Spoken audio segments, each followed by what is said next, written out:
Eh bien, je viens d'arriver à l'étang d'Api, dans les Pyrénées, dans l'Ariège. 2 heures, un petit peu plus de 2 heures et demie pour grimper. Le temps aussi de faire quelques images. Ça grimpait bien quand même, hein, 700 mètres de dénivelé positif sur, il me semble, quelque chose comme 4 km. Clairement, ça grimpait bien. Surtout que là, pour le coup, j'étais bien chargé, à peu près, je pense, 14 kilos. 2 litres d'eau, la tente, le duvet, les repas de ce soir, le repas de demain matin. De quoi grignoter cette nuit, puisque en fait, mon plan, parce qu'en fait il faut venir avec un plan parfois pour réussir ces photos, eh bien mon plan c'était de faire des photos de la Voie lactée. Mais comme vous pouvez le voir au-dessus de moi, eh bien clairement on a une très belle couverture nuageuse. Ils annonçaient gros soleil, aucun problème, aucun nuage. Et bien là pour le coup ils sont un petit peu trompés. Malgré tout, ça peut toujours quand même se dégager, dans le sens où soit ça peut descendre dans la vallée, ce qui serait pour moi absolument merveilleux d'avoir une espèce de mer de nuages, l'étang d'Api en face de moi et la Voie lactée qui devrait être là vers 2h, 2h30 du matin. Quand je dis là, c'est tout simplement en face de moi. Et en sachant que moi, dans mon idée, c'est de grimper un petit peu sur les hauteurs, derrière moi, par là, pour avoir une vue un petit peu plongeante. En tout cas, une vue qui me permettrait d'avoir potentiellement la tente, avec un petit éclairage que j'ai amené à l'intérieur, l'étang, et derrière justement la Voie lactée, potentiellement aussi la chaîne des Pyrénées qu'on peut voir normalement lorsque le temps est dégagé, et des lumières parasites qui viendraient du fond de la vallée, qui viendraient éclairer tout simplement la couche nuageuse. Ce qui serait vraiment, voilà, un scénario exceptionnel. Maintenant, il n'y a plus qu'à croiser les doigts, on verra bien ce qu'on arrive à faire. Le principe, c'est qu'une fois qu'on est sur place, malgré tout, il faut tout simplement faire avec ce qu'on a, ce qui est à notre disposition, tout simplement parce que on n'a pas le choix. Là, clairement, je ne vais pas faire demi-tour, il y a eu suffisamment d'efforts pour venir ici. Je vais profiter du lieu et dans le pire des cas, pour moi, ce sera tout simplement un petit repérage pour potentiellement de futures photos, parce que clairement, je pense qu'ici, il y a vraiment moyen de faire Mumus, que ce soit en été, en automne et en hiver. Donc en fait, un coin qui a un très très gros potentiel. Alors je me suis trouvé l'emplacement que j'avais repéré lorsque j'avais regardé un petit peu sur Google Maps en version satellite. J'avais aussi regardé sur Stellarium pour l'orientation tout simplement de la Voie lactée, à quelle heure elle pourrait être tout simplement bien orientée pour la photo. Et en fait, par rapport à l'altitude, par rapport quand même au relief qu'il y a autour de moi, eh bien je me rends compte que ça va pas être évident. C'est pas forcément le meilleur angle. Donc soit potentiellement, eh bien, je change de rive, je vais tout simplement de l'autre côté, parce qu'en fait le sud est par là, et moi j'attendais un petit peu la Voie lactée sud-sud-ouest, ici vers 3 h du matin, mais en fait elle sera en mode un peu descendante, ce qui veut dire que le cœur de la Voie lactée, ce qui est le plus intéressant lorsqu'on fait des photos d'étoiles, eh bien pourrait être invisible. Donc on perd vraiment tous les sens de la Voie lactée. Alors ça n'empêcherait pas de faire quand même une photo assez intéressante avec toutes les étoiles en constellation globale, mais on n'aurait pas ce petit bonus, voilà, qui est le cœur de la Voie lactée. Donc là je m'interroge. Donc les outils à avoir lorsqu'on fait tout simplement du repérage en pleine journée, une boussole, ça c'est tout bête, mais c'est quand même vachement plus efficace que le téléphone. Ensuite l'application Stellarium sur votre téléphone qui va vous permettre tout simplement de regarder un petit peu l'orientation et l'apparition de la Voie lactée par rapport à l'horaire et à l'emplacement exact sur lequel vous vous trouvez. Et donc ça c'est un gros plus. Je suis en train de me rendre compte en même temps que je me filme qu'il y a un bout de ciel bleu qui est juste là, hop, et ça pourrait être top, parce que ça voudrait dire qu'il pourrait y avoir tout simplement une disparition de cette couche nuageuse, qui serait un gros bonus. Moi je vais continuer tout simplement à explorer la zone en allant de l'autre côté, voir ce que ça peut donner. Mon idée, je vais vous montrer, c'est qu'en fait, hop, c'est potentiellement de réussir à choper la Voie lactée lorsqu'elle sera dans cette petite cuvette, en fait, parce que ici, par ici, il y a un passage qui pourrait être très intéressant. Donc moi l'idée c'est d'aller tout simplement soit de ce côté-là, soit par ici. Je voudrais quand même conserver un petit peu l'idée d'avoir la tente avec une lumière à l'intérieur pour ramener une échelle à un côté humain qui pourrait être très intéressant.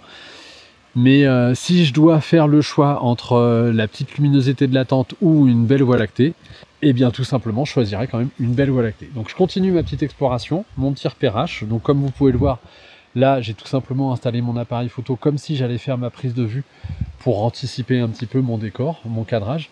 Il est même aussi envisageable de faire une sorte de time landing, parce qu'en fait lorsqu'il sera 3 h du matin, on sera dans le noir absolu. Il y aura logiquement, s'il n'y a pas les nuages bien sûr, une très belle visibilité de la Voie lactée, mais aucune visibilité du décor. Donc le fait de faire du time landing, c'est-à-dire de prendre par exemple quelques photos au moment du coucher de soleil et de l'heure bleue, ça me permettrait d'avoir ce décor de poser et ensuite de venir un petit peu mélanger sur les autres photos que je vais faire beaucoup plus tard dans la nuit de la Voie lactée. Et ça serait vraiment dans le principe d'avoir une image un petit peu plus équilibrée. Sinon je risque clairement de me retrouver avec un gros pavé noir en bas et une Voie lactée très sympathique. Le tout, ça serait d'avoir un juste milieu dans tout ça. Alors, hop, tout à l'heure, que je vous montre, j'étais à peu près, premier rocher, deuxième rocher, j'étais à peu près là. Ce qui me donnait une perspective plutôt sud-ouest, voilà, avec le lac. Et donc une Voie lactée potentiellement donc descendante, en tout cas le cœur de la Voie lactée descendante, et qui ne permettait pas de faire des belles photos. Donc, je suis passé de ce côté-là à ce côté-là, en sachant que la tente, elle est par ici. Et en fait, l'angle, il va être sympa. Je vous explique en quoi il va être sympa. Tout simplement parce que déjà, je garde une visibilité sur la tente. Donc, comme je le disais, faire une petite lumière à l'intérieur de la tente pour montrer le côté humain. Même moi, aller me poser au bord du lac avec la frontale, ça serait bien. En sachant que je vais avoir vraiment, là, je suis plein sud. Et je vais avoir la Voie lactée qui va pouvoir venir se placer, mais juste dans ce creux-là, ce petit creux ici, ce qui serait assez sympathique. Donc, on aurait plusieurs éléments. Il faut que je vois au niveau cadrage. Je peux soit le faire horizontal, soit le faire vertical, soit je ferai les deux. Ça va dépendre donc si je pars sur un principe de time blending. Donc dans l'idée d'un time blending, il faut éviter au maximum de bouger son cadrage et continuer à faire des photos comme ça pour ensuite pouvoir les superposer et grâce à des masques de fusion, et bien venir retravailler tout ça. Je dois dire que là pour l'instant on n'a pas de luminosité, même si ça continue à se dégager juste là, et donc ça c'est plutôt bon signe. En face de moi, ça reste terne, mais je pense que j'ai trouvé mon emplacement. Donc là, hop, je vais tout simplement, je vais vous montrer ce que j'ai ramené. Il est où? Il est où? Il est où? Il n'est pas là. Donc je vais aller le chercher parce qu'il doit être dans la tente. Mais je vais tout simplement accrocher à mon trépied mon espèce de petit bandeau, on va dire, réfléchissant, pour que tout simplement cette nuit, je puisse venir vraiment repérer très facilement. Ah super, un héron. C'est juste un héron, mais un beau héron quand même. Et donc, je vais essayer de revenir réinstaller ça. Et ensuite, comme ça, je vais aller manger tranquillos, regarder comment la lumière évolue. Et vers 20h, 20h30, 21h, commencer à voir ce que ça donne au niveau luminosité pour les photos. Je viens d'installer le fameux truc un petit peu qui va réagir tout simplement à la luminosité de ma lampe frontale cette nuit pour pouvoir me permettre de repérer très facilement mon trépied dans le noir. Le plus total. C'est tout simplement, si je vous montre, hop, ça se défait, vous voyez, hop, comme ça. C'est ce que vous mettez à vos chevilles si vous êtes un citadin et que vous faites du vélo en ville pour que les voitures, tout simplement, puissent vous remarquer la nuit grâce à cette brillance que vous auriez à ce moment-là à votre cheville. Donc au niveau orientation, je suis bien. On a vraiment le ciel qui est en train de se dégager donc derrière. Hop, je vais essayer de vous le montrer. Voilà. Et malgré tout, je vais vous montrer devant. On a aussi le ciel qui commence à se dégager ici. Donc ça pourrait faire en sorte que toute la masse nuageuse, en fait, elle descende comme ça, vers ce côté-là, pop, pop, pop, pop, pop, et qu'elle disparaisse. Ce qui serait clairement pour moi vraiment royal. Donc j'ai déjà commencé à faire des prises de vue, ne serait-ce que pour tester un petit peu mon cadrage. Je vois ma tente, je vois les choses correctement. Je vais regarder à nouveau l'alignement tout simplement de la Voie lactée. J'ai un petit peu peur qu'elle soit orientée un petit peu penchée à gauche, ce qui viendrait, si je vous montre, ce qui viendrait un petit peu mettre la Voie lactée comme ça, ce qui pourrait être un petit peu dommage par rapport à cette ligne-là. L'idéal, ça serait que soit elle soit là, soit elle soit là à un moment donné pour venir faire une espèce d'opposition. Là, la Voie lactée, en fait, elle va se lever comme ça, hop, hop, hop, hop, hop, et elle va disparaître par ici. Ça sera vers 3h30, 4h du matin qu'elle disparaîtra. Donc on verra comment je gère les choses. C'est jamais évident. Une autre possibilité que j'aurais pu avoir, mais j'en ai pas trouvé autour de moi, c'est d'avoir un premier plan très très très intéressant, et notamment un petit peu tout un parterre de fleurs roses que j'ai pu voir sur le chemin en venant ici, qui aurait vraiment pu être très intéressant. À ce moment-là, j'aurais certainement fait une photo plutôt verticale avec un focus taking qui aurait vraiment plongé sur mon premier plan, donc des fleurs, et remonté vers la Voie lactée. Ça aurait été splendide, superbe, exceptionnel, mais ça sera peut-être pour une autre fois, tout simplement, parce qu'une fois de plus, ça permet tout simplement de construire des images dans sa tête, en sachant que là, je me challenge un petit peu, et peut-être qu'une prochaine fois, au lieu de venir vraiment de ce côté-là du lac, eh bien, je resterai un petit peu plus bas. Il n'y aura pas forcément le lac, mais il pourrait y avoir ce premier plan très intéressant, et donc potentiellement me permettre d'aboutir à une photo de Voie lactée différente.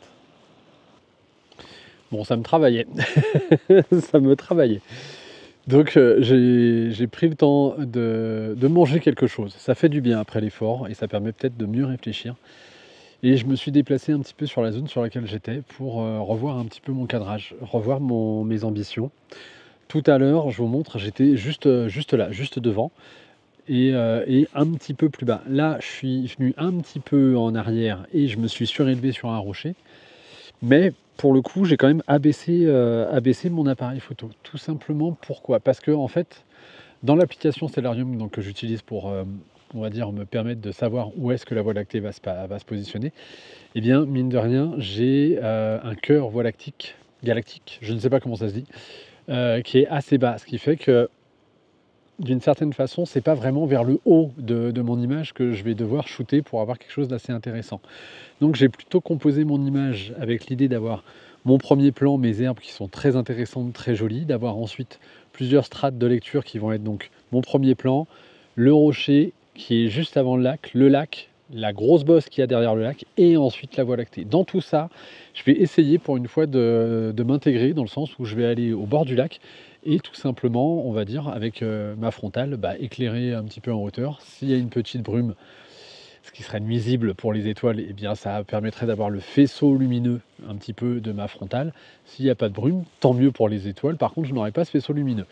À voir, à moins que je me retrouve dans un système où j'ai une brume au niveau du lac et rien réellement au-dessus sur ma prise de vue au niveau des étoiles. Et là, ça serait royal. Voilà, je vais m'arrêter à cette composition-là. Je vais m'y tenir et ensuite on va voir. Comme vous pouvez le voir, là derrière, c'est encore un petit peu, je vous montre, un peu dégagé. Par contre, là, ça vient complètement de se reboucher, donc c'est un petit peu dommage. Alors, vous allez à peine, à peine m'entrevoir. Il est 23h30. C'est ma première sortie. C'est prometteur, vraiment clairement prometteur. La couche nuageuse est bien descendue dans la vallée. Donc, j'ai une petite mer de nuages qui est à peine visible à la bordure, on va dire, du lac, c'est-à-dire derrière le lac. Je le vois vraiment sur l'écran de mon appareil photo à la prise de vue. Petit truc, c'est que la Voie lactée, par rapport à ce que m'annonçait Stellarium, il a dû légèrement mal me localiser parce qu'en fait la Voie lactée est en retard par rapport au placement qu'elle aurait dû avoir. Pour l'instant, on va dire elle est là, alors qu'elle devrait être là. Voilà, donc je pense que j'ai une petite heure d'avance. Ce qui veut dire que là, je vais pouvoir faire quelques essais. J'ai déjà fait quelques photos pour réussir à faire une mise au point correcte. C'est-à-dire que là, on est en mode manuel et la mise au point se fait vraiment au niveau de la bague de l'objectif. Et le principe, c'est d'avoir une mise au point qui permet d'avoir vraiment chaque point lumineux, donc chaque étoile assez nette. Voilà, c'est le repère. Donc moi, je me suis fait là mon réglage, je suis bien. J'ai la petite lampe dans la tente, on voit que ça ressort relativement bien. Maintenant, il n'y a plus qu'à faire en sorte que la Voie lactée elle se déplace parce que sur la photo que là je viens de prendre, elle est à peine, mais vraiment à peine sur la bordure de la montagne dont je parlais. Par contre, si la luminosité reste comme ça semble être là, lorsque la Voie lactée va vraiment être, on va dire, déplacée au centre, donc je pense entre 1h du matin et 2h30 du matin, et je pense sincèrement que là je pourrais avoir une super image. Bien sûr, ça va dépendre des conditions climatiques. Parce que en fait, le principe, c'est que ça se réchauffe, ça se refroidit, il peut y avoir des courants d'air comme ça qui se créent et ça va faire monter les masses nuageuses. Pour l'instant, la masse nuageuse, elle est descendue dans la vallée. Il suffirait qu'il y ait un petit réchauffement dans la vallée et hop, qu'elle remonte. Et à ce moment-là, tout l'environnement qui se dégageait, qui est en face de moi, serait amené tout simplement à disparaître. Et là, pour moi, ça serait un petit peu dommage. Alors, je reprends. Déjà, j'ai été me chercher une épaisseur supplémentaire parce que je pense que je vais passer les 2-3 prochaines heures comme ça en extérieur. Donc il fallait que j'ai chaud d'avance. Je suis descendu, j'en ai profité donc en allant chercher ces épaisseurs supplémentaires. Je suis descendu au bord du lac, histoire de voir pour faire ce fameux faisceau lumineux grâce à ma frontale. Et en fait, ce qui est vraiment assez particulier, c'est qu'au niveau où je suis là, il n'y a pas d'humidité dans l'air, il n'y a pas de particules qui sont en train de voler. Alors que quand j'étais au niveau du lac, eh bien, je voyais bien au niveau du faisceau lumineux qu'il y avait des petites particules, ce qui veut dire qu'il y a une espèce de petite brume. Et donc, dans la photo que je viens de regarder, eh bien, on a bien cette visibilité du faisceau lumineux naturel. Donc j'ai déjà, on va dire, cette matière-là, sans aucune retouche. Et ça, c'est génial. Ce que je suis en train de faire, c'est que je me fais une banque d'images. J'avais fait ma photo, on va dire, en fin de journée pour avoir mon décor, sans bruit. Voilà. Ensuite, là, je viens de faire ma photo avec la tente et donc moi, en termes de personnage près du lac avec le faisceau lumineux.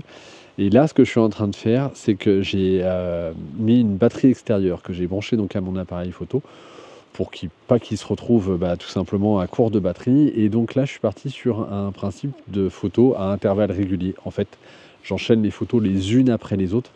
Ça va faire des pauses de 20 secondes, une pause de 1 seconde, et ça va reprendre une photo 20 secondes, une pause, et ainsi de suite. J'ai programmé un certain nombre d'images, un maximum d'images, en sachant que je peux couper ça à n'importe quel moment. Mais l'idée, c'est surtout pas que ça se coupe avant que je l'ai décidé. Donc j'ai mis, je crois, 3 ou 4 000 images, ce qui fait quand même quelques heures de prise de vue, vous imaginez bien. Donc là, dans le principe, je vais avoir, donc, si je le veux, à la fin, un timelapse de toute la Voie lactée qui se déplace. Donc ça va être cool. Ce que je vais aussi avoir, c'est donc toute cette matière pour faire du staking, c'est-à-dire un assemblage d'une série, on va dire, de photos, les unes prises à la suite des autres, pour pouvoir vraiment avoir un maximum d'informations colorimétriques qui va me permettre de bien faire ressortir la Voie lactée. En tout cas là, moi je vais continuer à aller au bord du lac, tout simplement pour créer plusieurs images supplémentaires de ma personne près du lac. Donc je vais jouer sur l'intensité lumineuse de ma frontale pour pouvoir avoir une bibliothèque, tout simplement. Toujours ce principe de bibliothèque. Et je l'espère aboutir au final à une image splendide.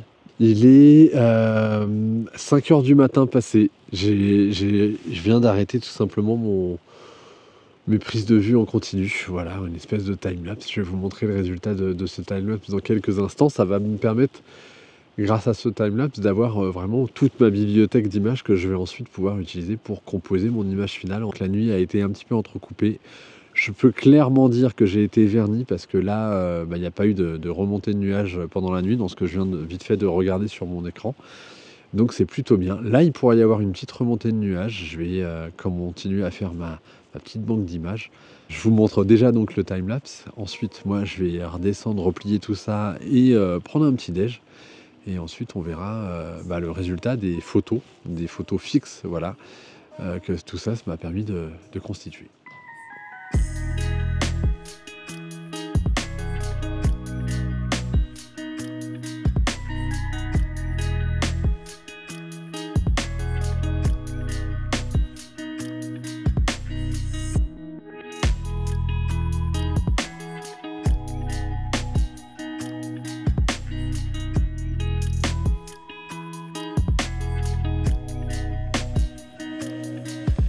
Et bien voilà, petit déj en préparation. Je vais certainement vous montrer d'autres photos de la Voie lactée juste après ce petit speech qui va vous, j'espère, vous motiver à soutenir mon travail, tout simplement en vous abonnant et en cliquant sur la petite cloche qui apparaîtra à ce moment-là. C'est gratuit, tout simplement. En laissant un petit pouce qui pointe vers le haut pour titiller l'algorithme de YouTube et me permettre d'être proposé à d'autres personnes. Et bien sûr, si vous avez des questions ou des commentaires, n'hésitez pas à me les laisser un petit peu plus bas. Je me ferai un plaisir de les lire et d'y répondre. D'autres informations, soit dans mes newsletters, et là vous pouvez vous abonner en regardant dans la description de cette vidéo, il y a un lien qui vous enverra vers l'abonnement à ma newsletter, et aussi tout simplement en cadeau la réception de mon guide sur la composition. Voilà, en tout cas moi je vous dis à très bientôt, je vous laisse pour de nouvelles images. Je vais un petit peu me poser avant de remballer tout ça et de redescendre et de préparer ma prochaine aventure. Allez, à très bientôt, bye bye.